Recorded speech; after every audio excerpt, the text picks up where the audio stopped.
such a big... Dzień dobry. Tego jeszcze nie było, że pies mnie całował na stole w moim podcaście. Napij się wody. Wiesz, że tego nie wycinamy, prawda? Bardzo dobrze. No. Jak widać także ma pewne zapędy influencerskie. Nawet z drugiego kubka, słuchajcie. Bardzo dobrze. Guciu maluszku.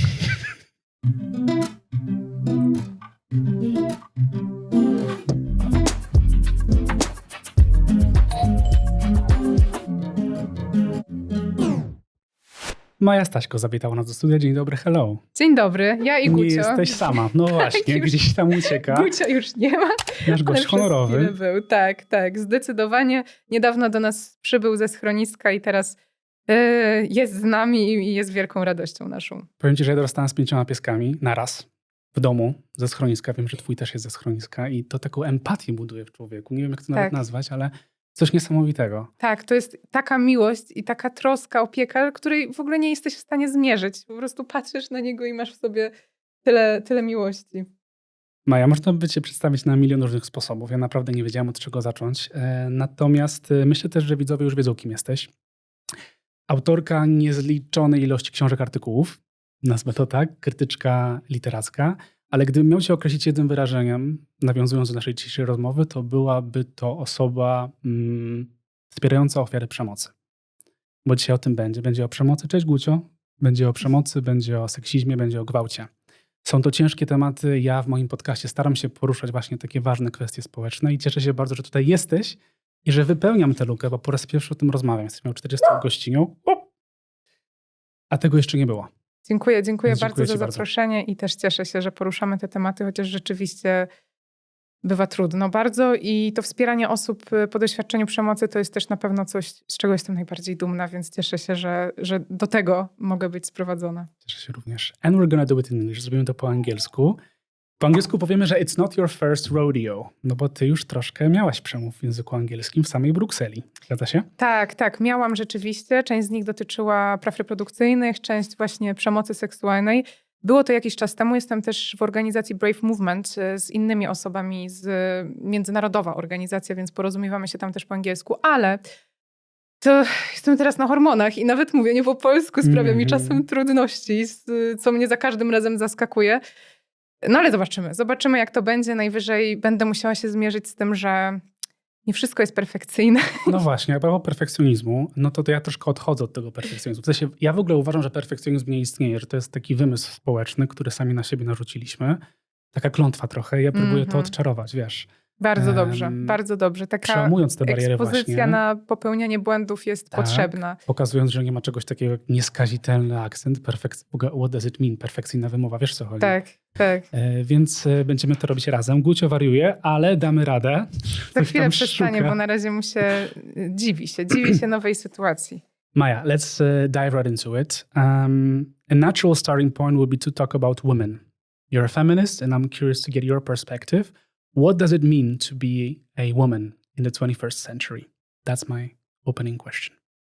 Well, it means to be a human being, but there are still some systems and countries that don't respect that. The very basic human rights position when we talk about women's rights, but also in Poland, we don't have reproductive rights.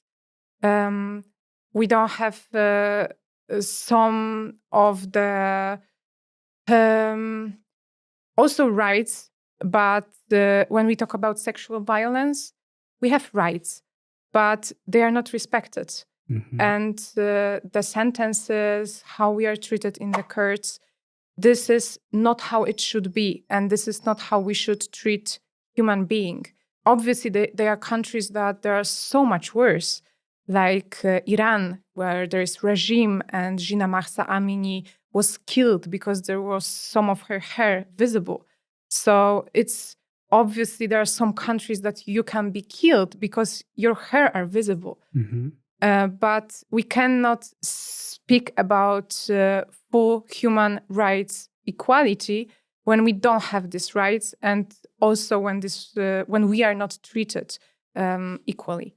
Because I see this paradox. You see that I think women now in Poland have more opportunities than ever before. right? When it comes to education, when it comes to workplaces, they can climb the professional ladder in various ways. But then there's chauvinism at workplace. There is new form of sexism. I would say the subtle form of sexism, which is, for example, I'll give you an example, right? Bringing coffee to your boss's desk, or interrupting women when they're speaking during staff meetings, right? This is also mansplaining. Also, when woman is an expert in something, but man, he knows better. Yes, in spite of the fact that he's not an expert in this field of studies, for instance. So is this form of sexism as well, what I said? Yes, it is. Also, in Poland, we don't have a big gender pay gap to one moment, because we have this gender pay gap, which is not very big, and that's perfect. But from the moment when the woman gives birth, like her pays and her money that she gets from her job, wages, is so much smaller. It's such a big... Dzień dobry. Tego jeszcze nie było, że pies mnie całował na stole w moim podcaście. Napij się wody. Wiesz, że tego nie wycinamy, prawda? Bardzo dobrze, no. Jak widać, także ma pewne zapędy influencerskie. Piję nawet z drugiego kubka, słuchajcie. Bardzo dobrze. Guciu maluszku. A propos, no tutaj proszę, prawa zwierząt też zostały respektowane. Jest prawo do wody. Co prawda wodę ma w innym miejscu dla siebie. Że wypina się do kamery, więc tutaj będzie z tej perspektywy już tak. No, cześć. So gender pay gap in Poland is generally small, which is good because the differences between wages of men and women are not extremely big. But we can see on the diagrams that this difference is not such very, very big. But when a woman gives birth, in this moment, she goes down, down, down, down, down with her wages. Very often, this is jobs that are on trash contracts or not full-time job. So these wages are smaller and smaller. So this is some kind of the punishment for motherhood, which shouldn't be, because it discourages women also maybe from having children. Yes, exactly. We need women who gives birth. We need more people, and our demography is in bad state. But women after giving birth, they have troubles with having a job, with having full-time job, or with good contract, not trash contracts. So this is such a big problem, and this is also the fear of so many people, young women also. Sexism also persists on the internet, in social media. My question for you is, does being a woman on internet by default come with sexism? Unfortunately, I have to say yes. Well, like from my experience, but also from the experiences of many women who I talked with, this is something that is just like rain in the autumn. There is a sexism on the internet for women, rape threat or sexual harassment threat, or like giving us a note if we deserve the rape, so we are like attractive in like opinion of someone, or we don't deserve, so we are not attractive. So also making from the rape some kind of a compliment. Like we should be happy because someone said that he would rape us. So that's something that we should be happy. But, nobody wants to be raped. And this is not something that is a compliment. But this is what is just normal in social media. And it's not regulated. Yes. You cannot go to the police and say that someone wrote that he wants to rape you. Well, if this is a rape threat, then yes, it is in penal code, but very often this is just, cancelled. This case is not in the court because dismissed, dropped. Yes, exactly. So I had many cases, like I reported that to the police so many times, and nothing happened. Nobody was sentenced, and sometimes it was really, really big death threats, and they were death threats with penal code. This is obvious, but nothing happened. No one took actions. Yes. We will be talking about justice system later on, but I'm curious about expectations now because society places enormous amount of expectations on women. You should be polite. You should be nice. You shouldn't curse. Nie wypada. There's this whole idea of nie wypada. And I want to talk about nie wypada because wypada o tym rozmawiać, jeżeli jesteśmy tutaj we dwójkę. It's kind of ingrained in us, tak zakorzenione. To jest takie słówko, które tu się pojawia. But where does this belief come from? You know, that you should be this, that boys are allowed more. Where does it come from and who does it serve? Well, this is the historical issue because from women for ages, like women expected to be polite and nice because they were related to this home sphere, to this children's sphere. Matka Polka? Yes, not working, not public sphere, not speaking up. They needed to be silent because if woman is silent, then she can be for children, for men. Women were expected to be nice and polite in this historical matter. And we also have this right now because still most of the work related to home, like housework or reproductive work, it is still on us, on women. We need to do that. And it is expected from us to do this more than being on public sphere, than speaking up, than being loud. It was especially like very suggestive during women's strike, when women were angry, and they have reasons to be angry because the politicians wanted to take from them like the last elements of reproductive rights related to abortion, and they cursed. They were not nice. You know, they said wypierdalać. And the state didn't like that. State, but also other people. There were experts on media that say that who fucks them? How dare they? And in this moment when we are now, I think that many people think about women's strike like something that was aggressive, extreme, radical. It wasn't. It was just a protest against something that was taking from us basic human rights. But this is us who are blamed. This is us who like feel that we are aggressive, that we are guilty, that we did it in a wrong way. Like obviously we wouldn't be able to protest if we would be silent. We would be nice and good and not speaking up, because this is not how you protest. This is not how you change the world. But this is what they expect from us. And is angry woman seen differently than angry man? Like angry is a bad word. Tutaj chciałbym powiedzieć wkurwiony.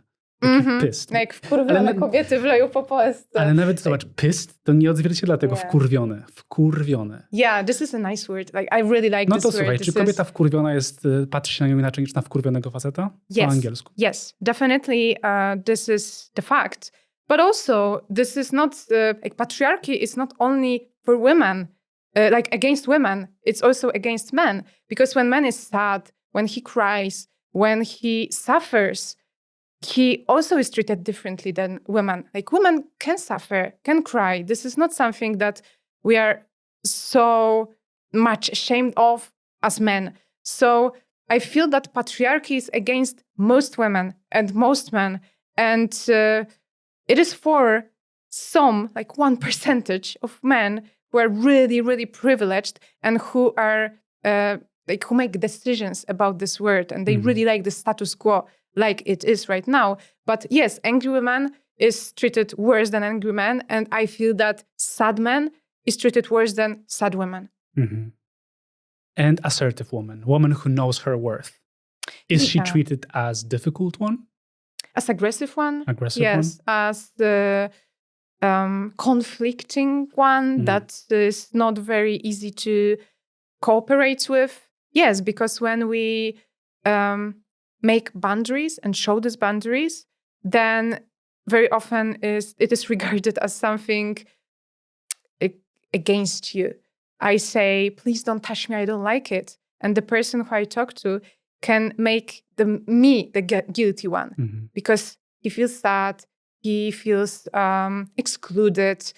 This is his feelings, and he has rights to his feelings, but it is not the guilt of the person who has boundaries and speak about these boundaries. So it's very often, sometimes when we hear compliments like, oh, you have nice boobs.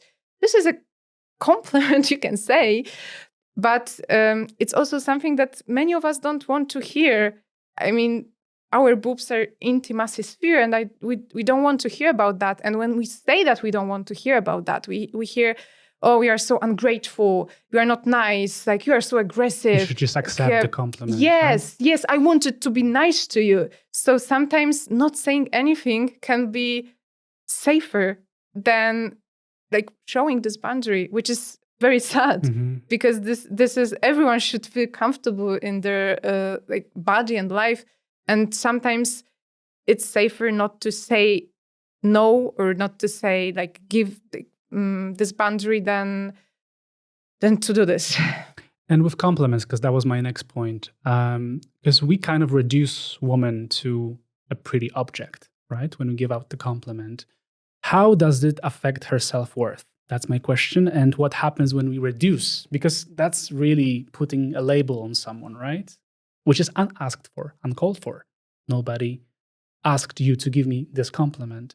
How does it affect her self-worth? When we are reduced to our appearance, and it really happens with women, like appearance is something that is visible at the first sight. So with everyone, it's not only about women, but when there is nothing more that people see in us, then this is the problem. And we see that in social media. So like, it's such a big problem that women are just reduced to this appearance. And that's why all this cosmetic firms and beauty industry is so happy, because they have money from that. They have money from the fact that we are reduced to appearance. So we want our appearance to be good and nice, and to have this like value in this society. It's a very prosperous business, by the way. Yes. And also the business that makes complexes, because if you are not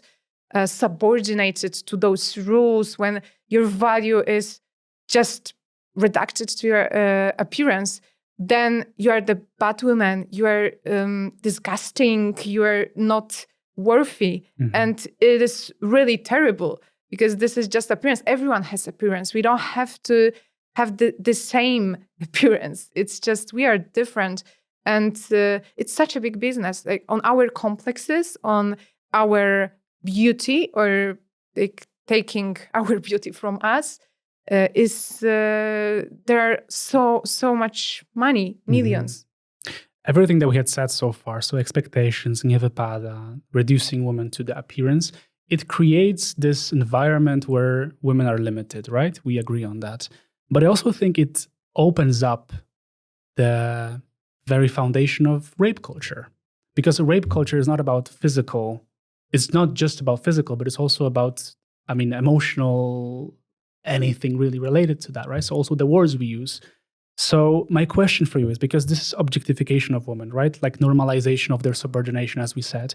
Is it a systemic problem, or is it more individual issue? How do you see it? It is systemic. When we say about rape culture, then we say this is the culture. It's not one or another person, and it's not personal. Political, it's public, it's systemic. So obviously this is systemic problem. That's why I prefer to blame the system, not the individuals. But rape culture, this is the this word that means that there are so many rules and so many behaviors that are oparte. Based on? Oh, yes. Thank you very much. That are based on not taking into consideration our consent. This is compliment. Like I say that you have nice boobs, and you didn't ask me if I want my boobs to be the part of the conversation, or if anyone should talk about that. So you just don't care if I agreed on that or not, if there is my consent or not. And obviously this is such a everyday situation. it's just sexism. It's obviously not rape. But when we talk about rape, we talk about the same mechanism. You just don't care if she agrees or not. You just don't care if she can give you consent. If there's drunk woman and you just take her and she doesn't say because she cannot, because she's just drunk. You just don't care about her consent. And from the very, very small situations and examples, we go to this biggest ones, which is rape, which is like something that is the worst in this systemic problem of not taking women's consent into consideration. I think it all starts also like from what we're taught at a young age. So we can maybe trace back a little, go back in time, right? Like that boys are allowed more, basically, right? So it's the early conditioning that basically shapes how we see gender roles. Would you agree? Like that's how I see it also. Yes, I don't feel that boys can more, like in some spheres and places, obviously, yes, they can be not so good and, just like nice, but they cannot cry, which is... Because then he's a weak one also. Yes, which is the best way to just take off all your emotions and just be better. And if you cannot do this, then your mental health is just destroyed. And we see that also when we see suicide rates. Which are higher for men, I think. Much more higher, right? like 7 times more higher with men. So I don't think that this is more for boys. And I don't think that boys can more. I just feel that they can do different things and girls can do different things. If boy pulls the hair of a girl, he just can hear it's just, yes, flirting, he likes you. It's the type of sympathy. If we hear all our lives that like something that makes us pain, discomfort is something that is the type of sympathy, then we can also think that someone who hurts us gives us sympathy, that this is love. That if he likes me, if he gives something uncomfortable for me, then it can be the same then when we try to find the romantic partner.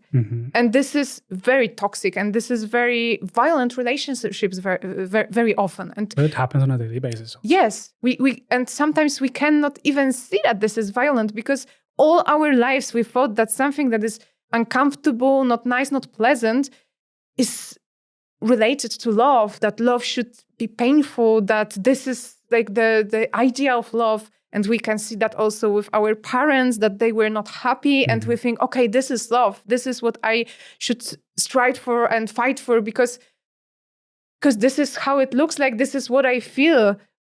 And yeah, you feel very much emotions very often with relationships like that. But these emotions are destroying. This is like suffering, this is painful, and this is the consequence of that. And it happens, and it starts in the moment where we are born, and in this moment when we take and our parents uses pink things, not blue ones with us.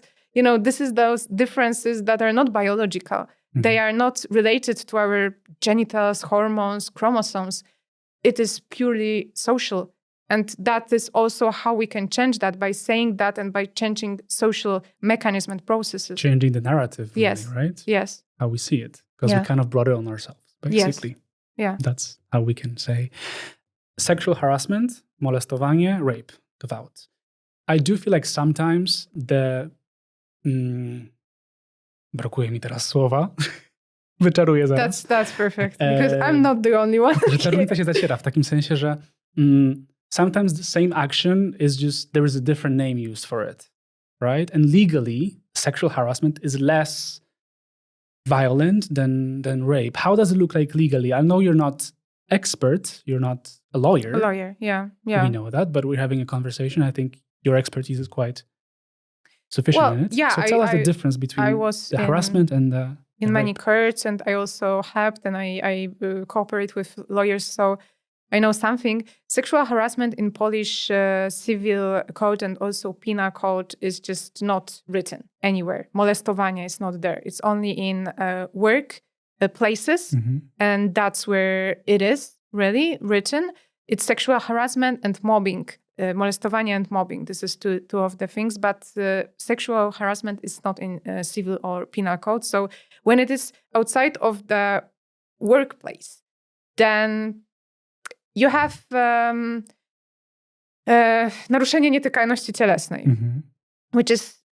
this is the same like touching. When someone touches you without any consent. I think that sexual harassment is something else and more, but in Polish law, it's not there. It's not listed there. Yes.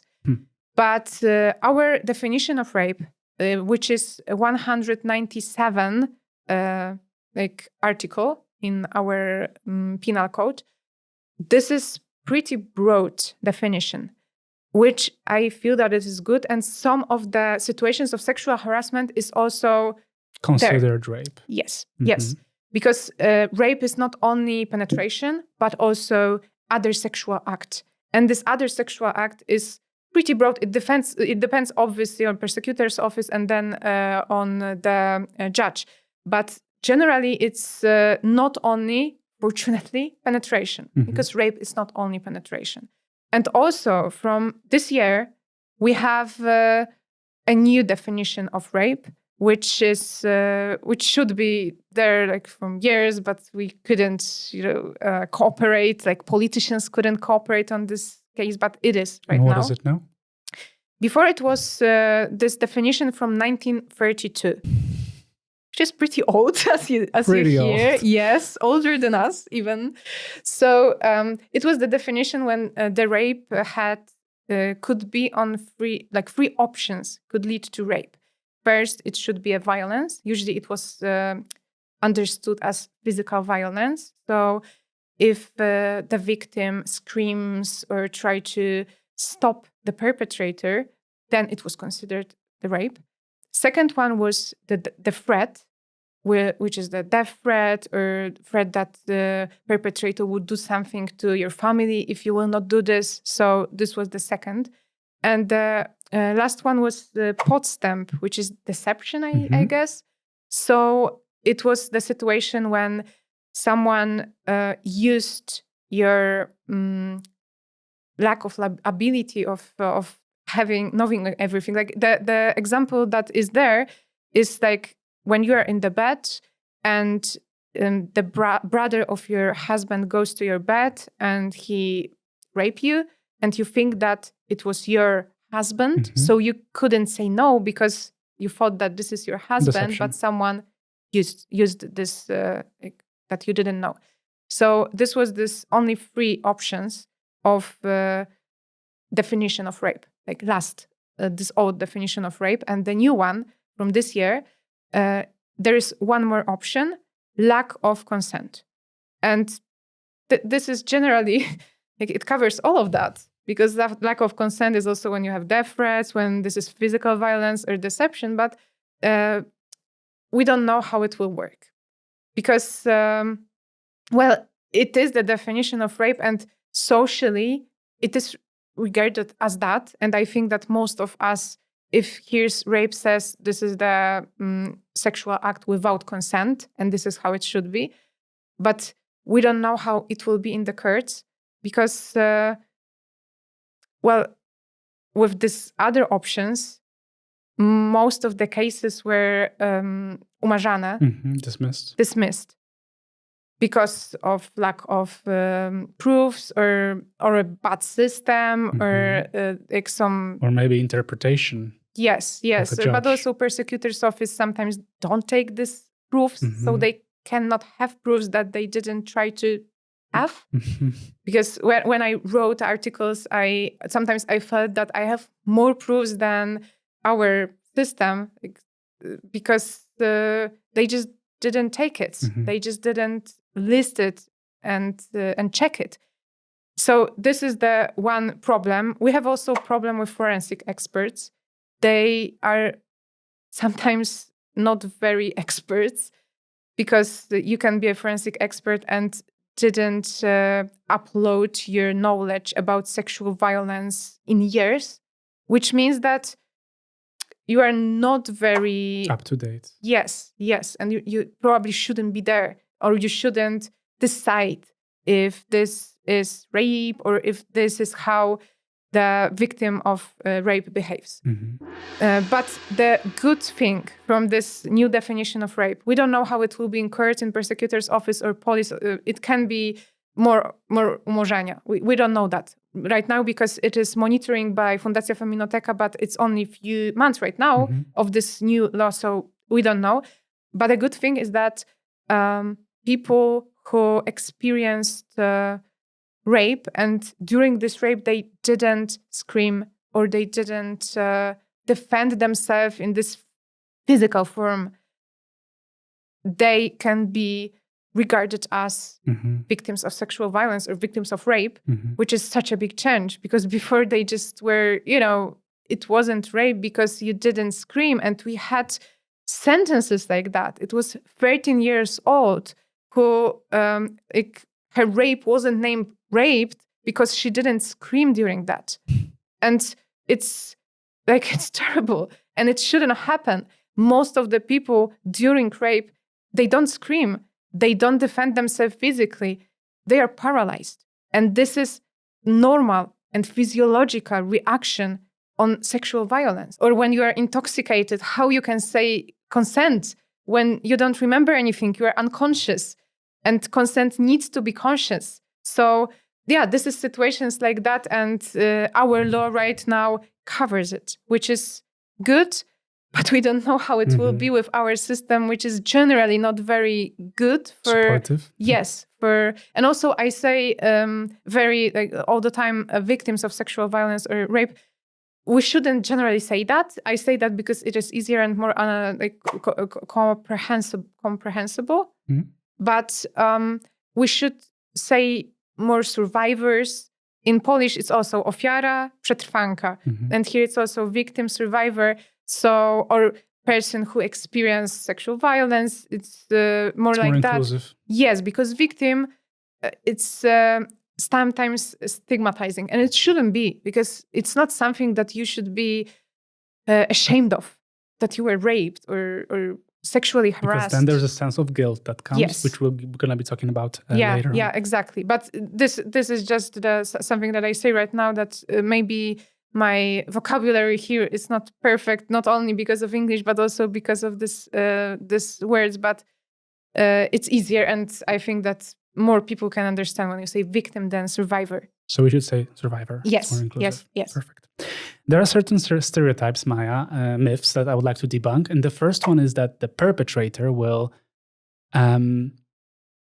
jump out of bushes with a knife and will attack you at night, leave you all naked in the bush.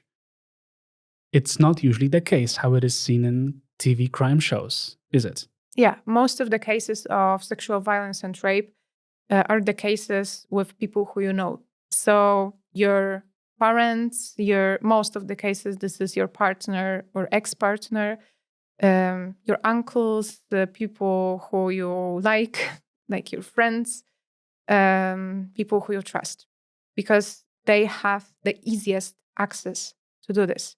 So this is most of the cases, and also there are the cases that it happens at home. Yes, 55%. Yes. Most of the cases are at home.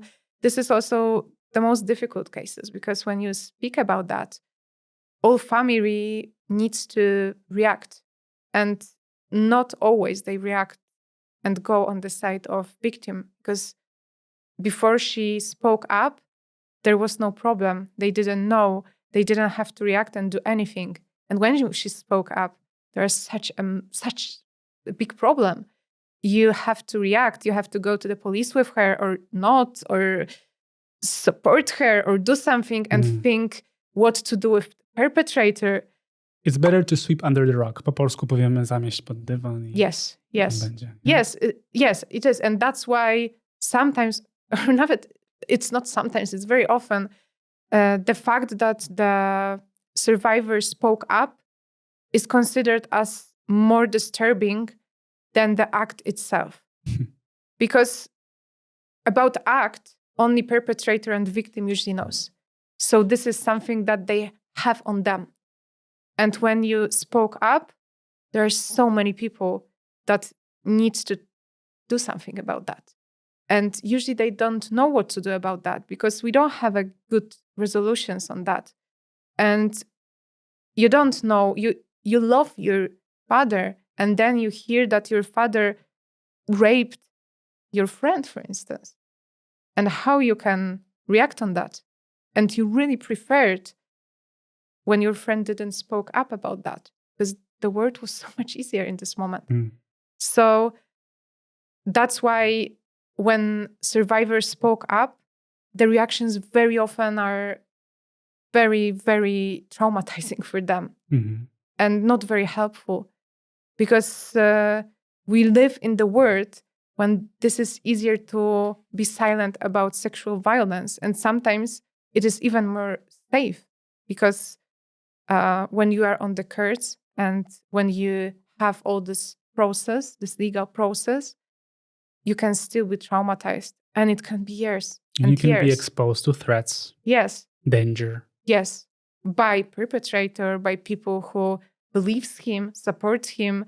You can also be sentenced because the perpetrator can say that you lied and you don't have any evidences that he did it to you. So you will be sentenced. Do you know stories like that of women who, for example, were met with defamation, right? That's how you say it? Like that the person... Yes.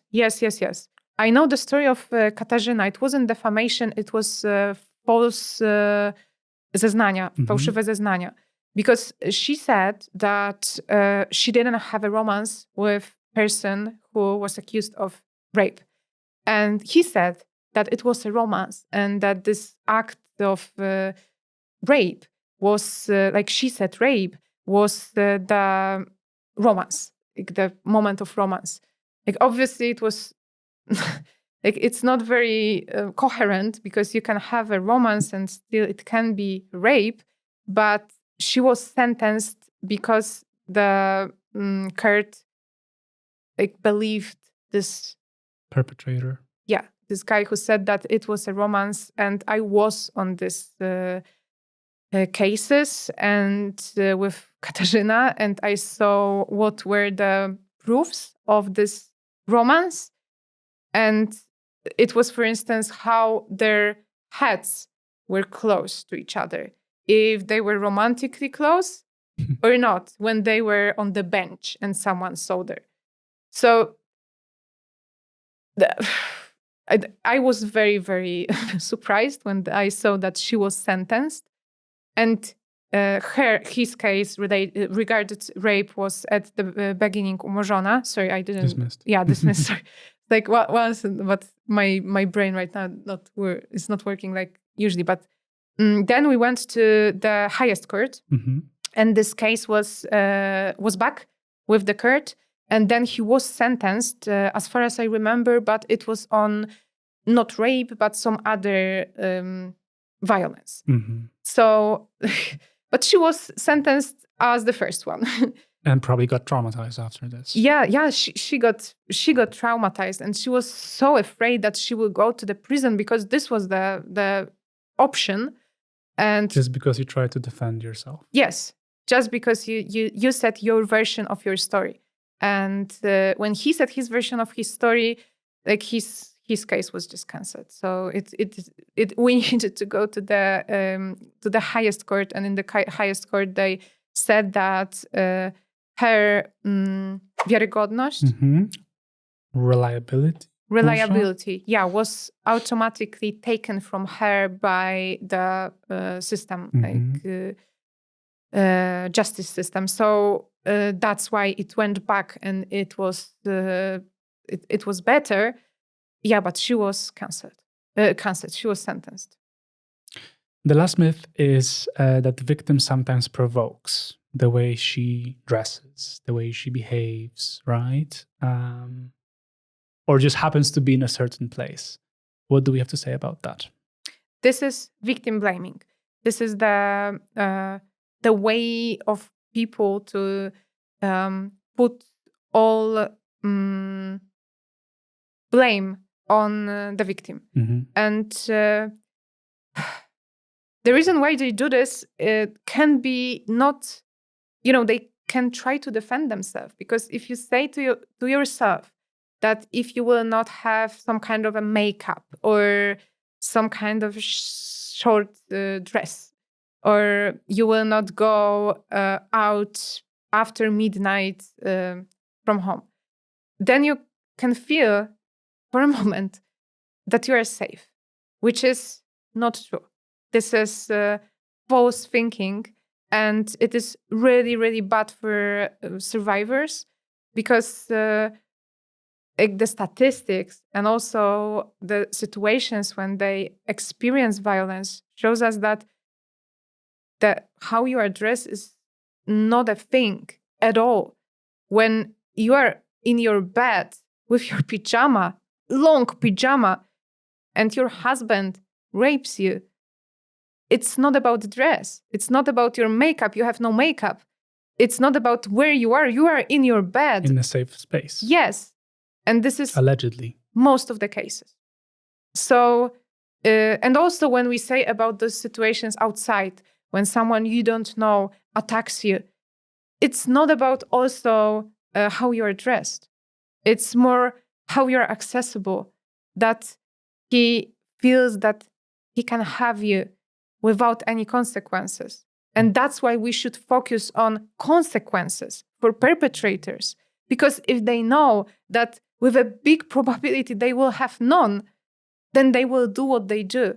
So it's better to focus on that than false reasoning why the victim is the one we should blame her for. Because we had this meeting, this event that we made when it was some kind of a runway, and we had the clothes or similar clothes that we had during sexual harassment moment when we experienced it.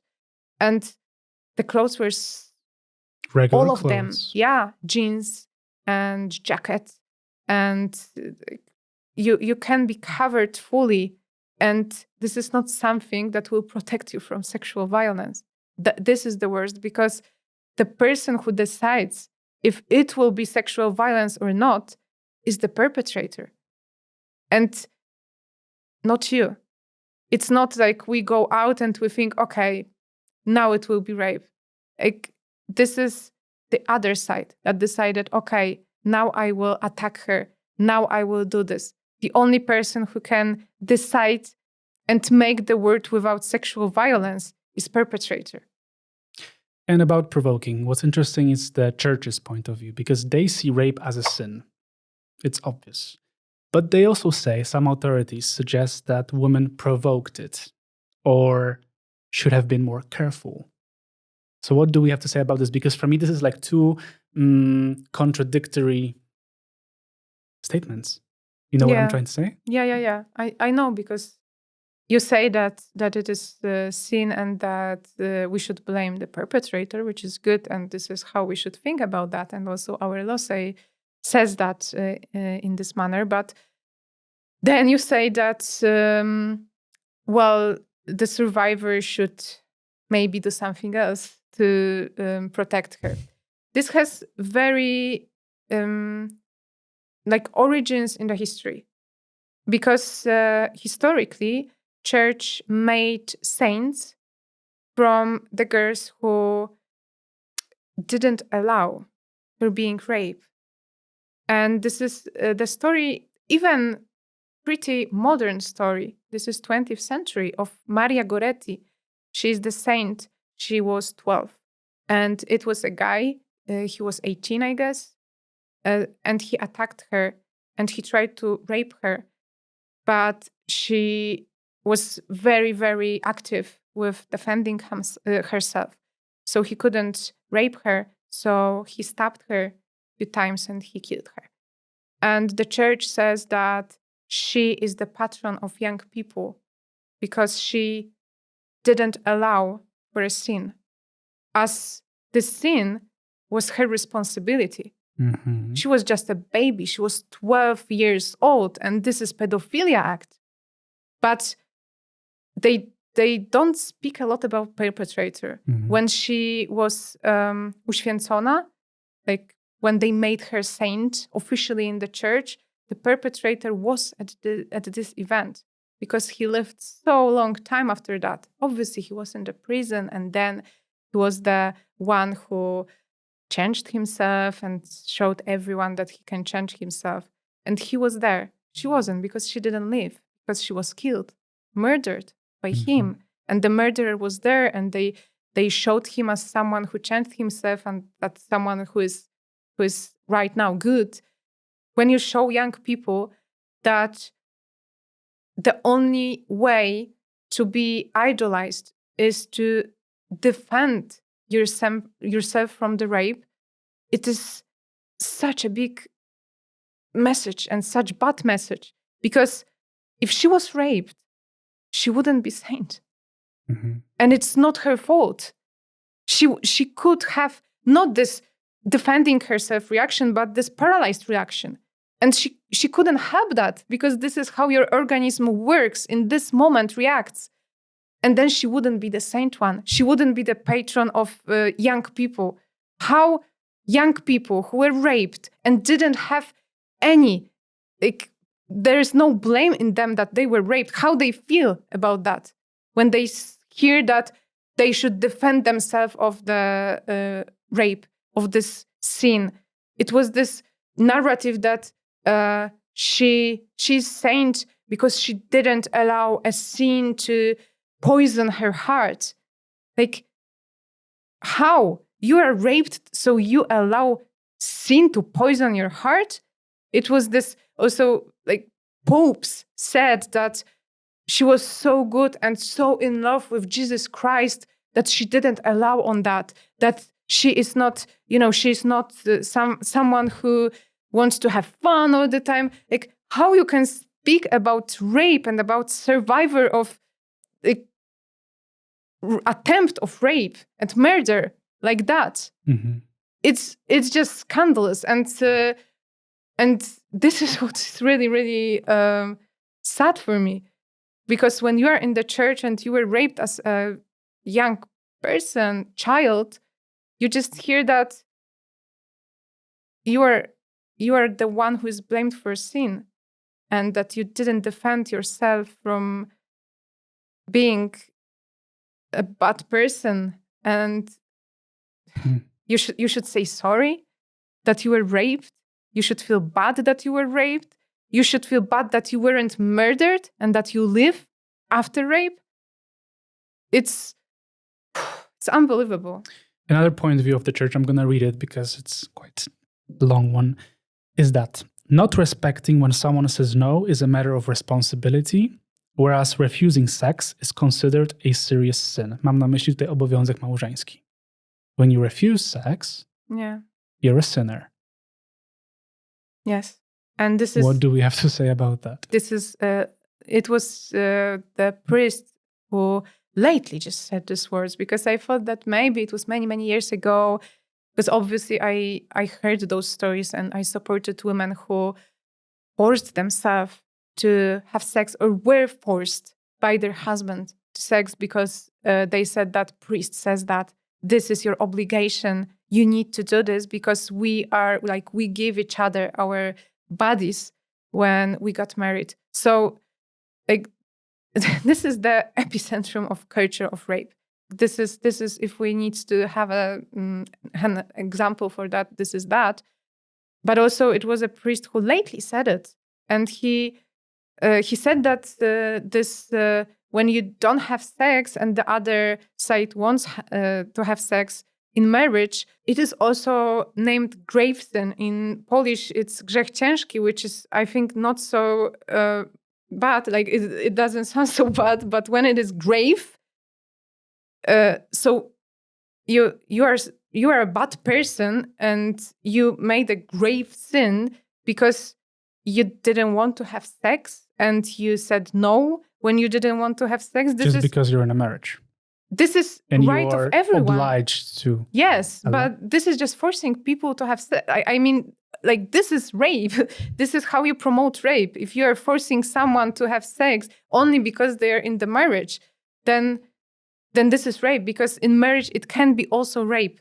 And it was such a long time when people said that that there is no rape when this is marriage, because in marriage you cannot rape.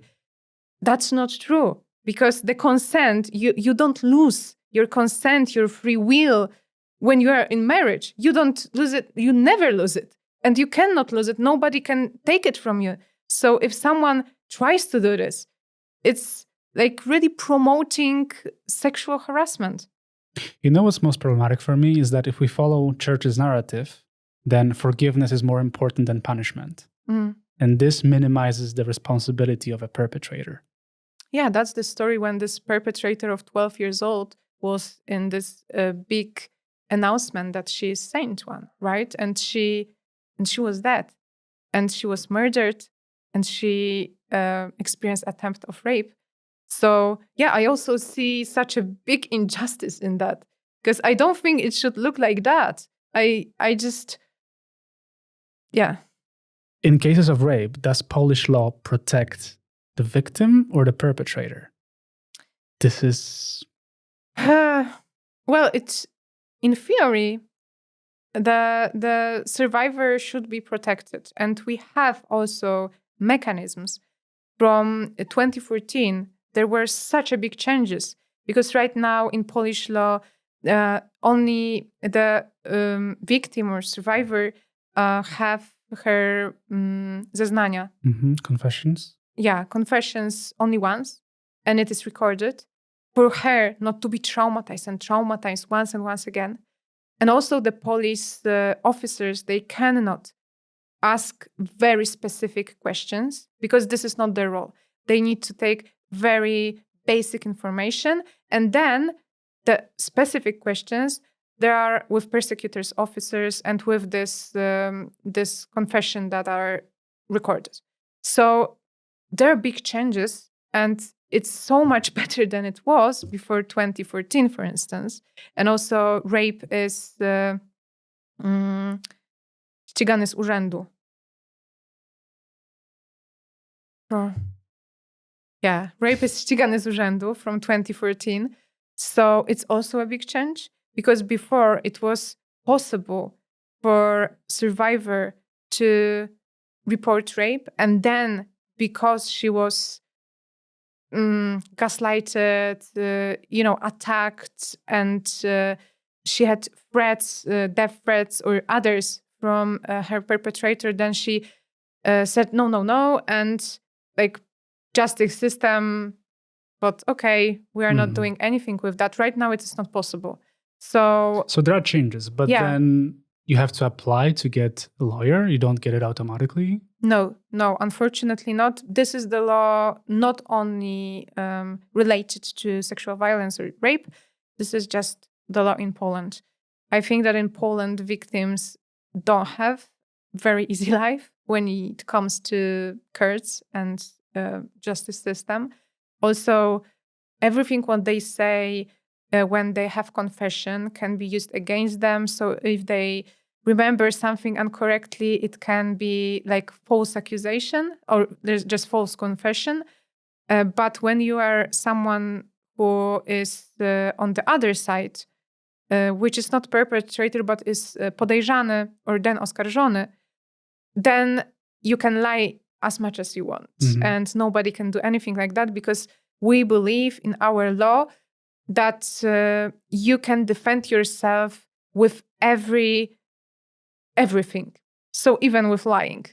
So you can lie and you can have no consequences on that. When you are a victim survivor, then every word can be used against you. And obviously when you are stressed, it makes you more stressed. And sometimes your memory works like trauma, which is not rational thinking and not very linear thinking of things and events when it happens. So it's difficult. And there are people who I talked to about the rape situation and cases that said that for them, this case and all this process with justice system was worse than rape itself. And if not, this process, which is few years sometimes. It's very long, yeah. Yeah, they would be able to close this trauma and to work on this trauma and just forget about that. But because of that, because it still is, and there is still, they are afraid of the perpetrator, what he does, and how it will be, how the Kurt behaves, like, everything. And they don't know many things. Like, we don't have some kind of an assistant, and this is something that we should change.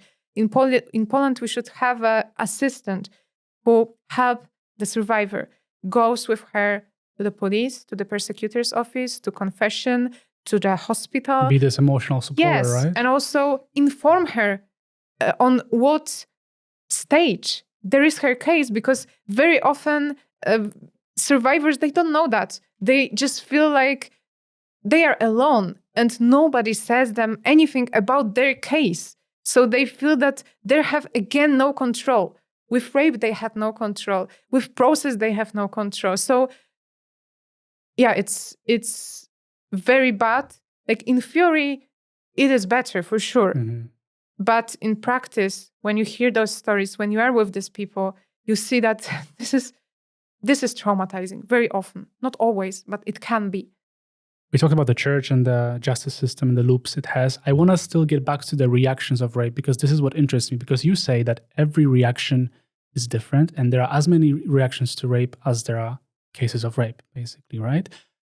Where does it come from that, for example, someone who's being raped and had not said yes to that can have orgasm, can stay in a long-term relationship? Why each reaction is different? Why is it the case? Where does it come from, do you think? Well, there are still psychologists who try to answer all those questions. So probably I am not the specialist here, and there are also so many different reactions. Like, when you have orgasm during rape, it is just the physiological reaction of your organism. And during trauma, you can have that. You can have even orgasm in other cases of traumas. When you are afraid, when you are, you don't know what to do. And this is like when someone attacks you, physically attacks you, not sexually. So like, our organisms, they are very, very sometimes niezrozumiałe. Mm-hmm. So it can be this, and that's why we shouldn't say that this reaction was good or bad, or even have an opinion about some reactions, because there is no place for opinion here. It's just an automatical reaction, mm-hmm. physiological one. And there will be different reactions, very often related to your history, to your past, to your parents, to your family, but also to your organism, how it works, what mechanisms are there. So we shouldn't judge the person of reaction, and we shouldn't for sure say that if you had orgasm, it wasn't a rape, or if you didn't say no, it wasn't a rape, because it was. But one of the reaction can be being paralyzed. Mm-hmm. And when your friend approaches you and tells you that she has been raped, I'm going to ask you an inverted question, and I'm doing it on purpose. What should you not say to her? I'll explain to you in a minute why I'm asking that. What should you not say, and how should you not react to someone's confessions of rape? Mm-hmm. Some of these things already, we talked about that. Not blame, for sure. Not asking about specific details. Yes. This is very important, because you are not a judge. You are not a persecutor officer. So this is not your role.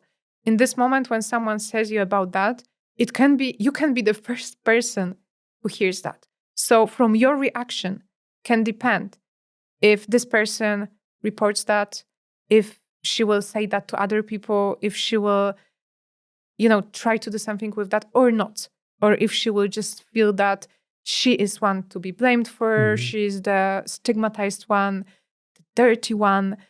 So this is very, very important. And blaming, asking about details, or trying to understand perpetrator. Mm-hmm.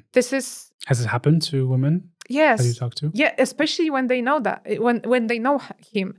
When this is your friend and your other friend says that like he sexually harassed her, you can think, and your thoughts are okay. You can think why he did it, like why did it happen, like what he had in his mind. But it's better not to say that to the survivor. Because sometimes we say too much, right? We ask questions that are uncomfortable. And it's a paradox because someone comes to you and approaches you and asks for help and then feels even worse after talking to you. And I also want to express that it's totally normal that you have thoughts. What happened? What was details? Why perpetrator did it? This is totally normal because we are humans and we want to know things. But this is our thoughts. The most important thing is what we do with them.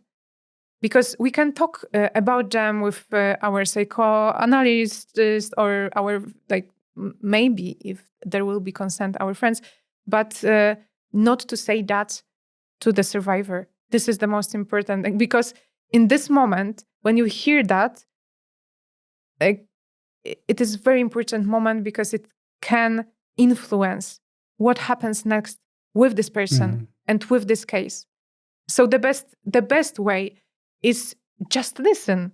Practice art of listening. Really, yes. Right? Just be there physically and emotionally. Yes. And also, usually you know this person. So usually you know if she likes some kind of reactions. Some people don't like when you give them litość.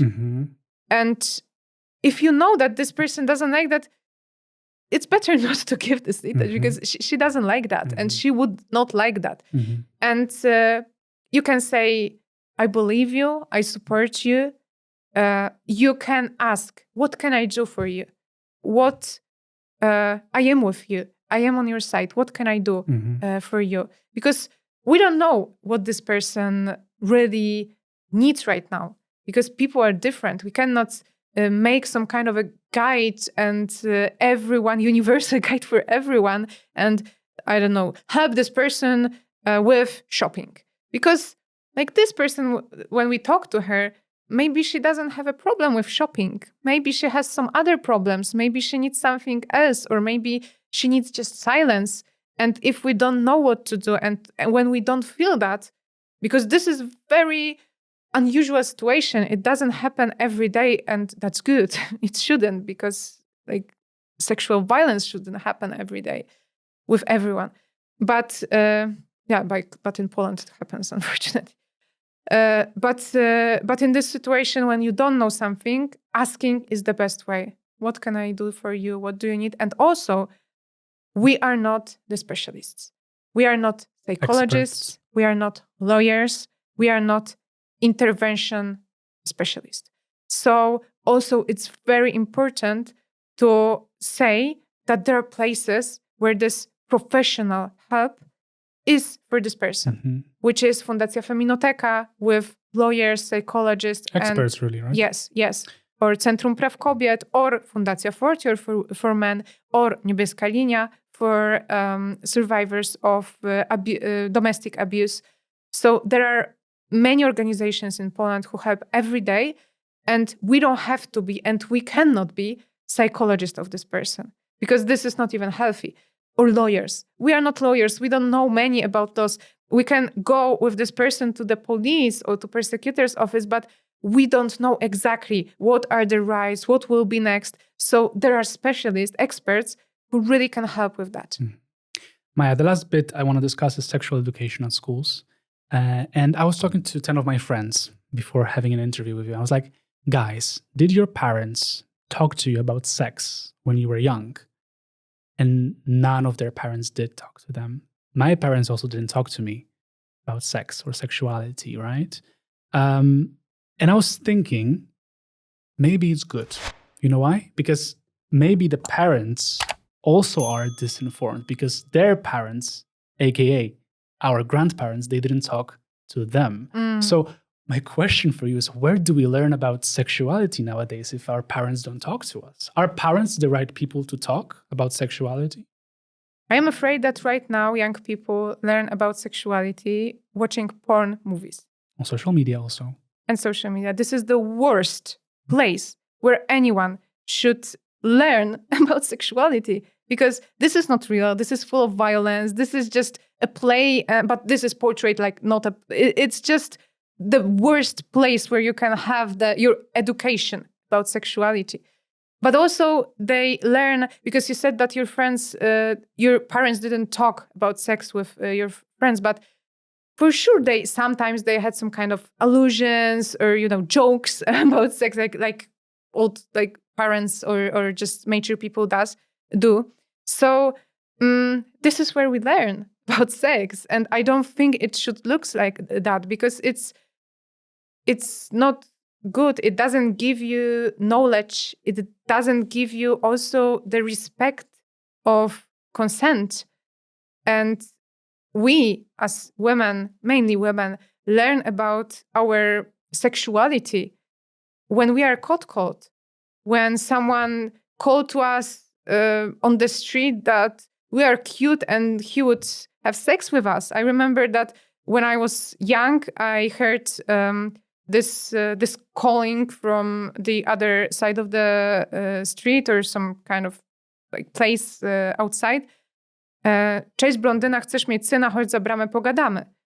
And this is how I learned that I am sexual, that I have sexuality, because someone can call me that and make from me the sexual object, which I was a child at that time or teenager. But for now, this is sexual education in this country. And I don't think that we want it to look like that. And I don't think that we want our children to be learned that they are sexual because someone crossed their boundaries, or just take this sexuality from them, or just writes to them on social media or on some chats or whatever, and try to flirt with them as a mature person with a child. And it happens every day. Or when our photo that was just normal photo was made with AI or with anything else, a naked photo. And this is how children right now and teenagers learn about sexuality, that they are sexual, because you can take this sexuality from them and just use it against them. Yeah. So I really think that we should have that at schools. And that's obvious. And that I really like that this object right now that is the matter of discussion is not sexual education, but it is health education. Because sexuality is only one part of health sphere. And this health sphere is so much more than sexuality. So I just feel that we should have it together. And this is, everyone should have it. And I don't think that it should not be obligatory, because right now you can choose, parents can choose if their children will know something about sexuality, or this knowledge will be based on pornography or catcalling, or their education, which is also, is it, you know what I'm trying to... Yeah. If it is education, lately we heard how politicians, how many they know about... educated. About the organism of women, ovulation and menstruation. So similar words. So I really think that this is obligatory, but I also think that we should demand from platforms, social media platforms, and generally media to punish perpetrators that use pictures of children and make it naked and have money from that. And there are all porn sites with that. And it's so big problem. Every second there, I don't remember exact statistics now, but data right now, but there are few objects or images or films with sexual abuse, virtual sexual abuse against children. So I just feel that this is such a big topic, and there are so many people who are... and the system is not well prepared. No, it seems. Not at all. And also also mature people, adults, they are not prepared either. If they don't have a difference and don't know the difference between ovulation and menstruation, how they can prepare young people for sexual experiences, for just health stuff, just her life, or just this matter of consent, that you need consent for everything. And it is with sex, but also when you communicate with each other, also with health practices, like with everything. This is the very, very important thing. And this is what you will learn on this health education. But the children whose parents are against that, because probably many reasons, because of propaganda, because disinformation, because they are very conservative and they think that learning about sexuality has something in common with not being conservative, then these children are sentenced to, or they have no choice. Their only ways to have education is their parents, which we probably are not very good educators. Pornography, catcalling, how they are treated online and also with their peers. So this is terrible because you sentence these children on not being able, for instance, to set a boundary. And this is crucial when we say about sexual violence, because, or set a boundary, but also when you don't have, or you have this taboo about sexuality, you will not say about sexual violence that you experience to your parents, especially when they don't want to bring you to health education because they think that this is some kind of sin in that. So how you can trust them that they will not think that the fact that you were raped as a child was your sin, was your fault?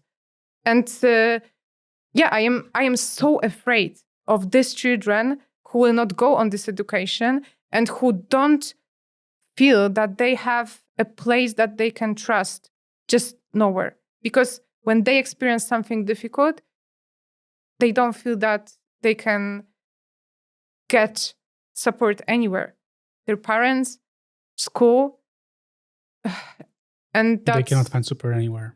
Yes, but they can, because there are some places that they can, which are organizations for children, for instance, Fundacja Dajemy Dzieciom Siłę. And this is a telephone number that they can also always call. And this is, sorry, I don't have that in English right now. 116-119, but then I can check that because it was so obvious. But also they have the chat that you can write to them as a child, and then they will answer you. They will go like with you in this process, whatever difficulty you have. Myślę, że na tym lekko pozytywnym, bo tutaj ciężko o pozytywny akcent, ale myślę, że na tym zakończymy, żeby zostawić też widzów z rozmyśleniami.